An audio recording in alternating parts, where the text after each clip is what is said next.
রাসূল সাল্লাল্লাহু আলাইহি ওয়াসাল্লাম বলছেন, আবু দাউদের মধ্যে হাদিসটা এসেছে 4031 নম্বর হাদিস, মান তাশাব্বাহা বিকওমিন ফাহুয়া মিনহুম।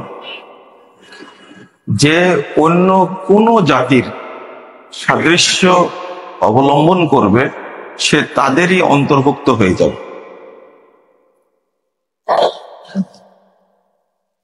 আরেকটা হাদিস এসেছে তিরমিজির মধ্যে, রাসূল সাল্লাল্লাহু আলাইহি ওয়াসাল্লাম বলছেন, লাইসা মিন্না মান তাশাব্বাহা বিগায়রিনা।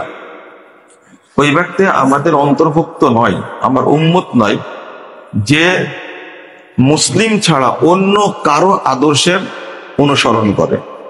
এরপরে খাস করে বলছেন, ওয়ালা তাশাব্বাহু বিল ইয়াহুদি ওয়ালান নাসারা। তোমরা ইহুদি খ্রিস্টানদের সাদৃশ্য অবলম্বন করো না।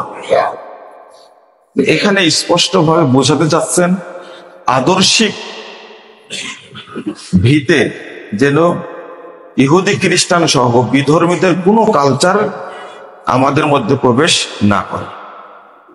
কিন্তু রাসূল সাল্লাল্লাহু আলাইহি ওয়াসাল্লাম এটাও বলে গেছেন, 2641 নম্বর হাদিস তিরমিজির মধ্যে এসেছে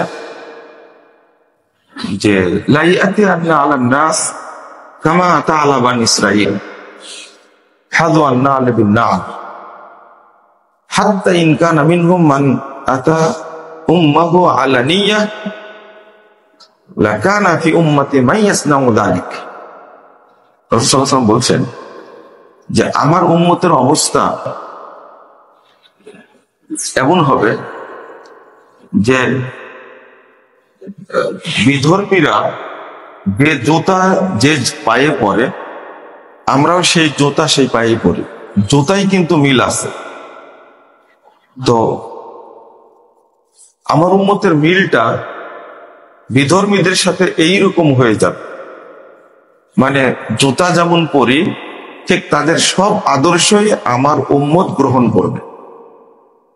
এর পরের কথাটা হলো, হাত্তা ইন কানা মিনহুম মান আতা উম্মাহু আলানিয়া।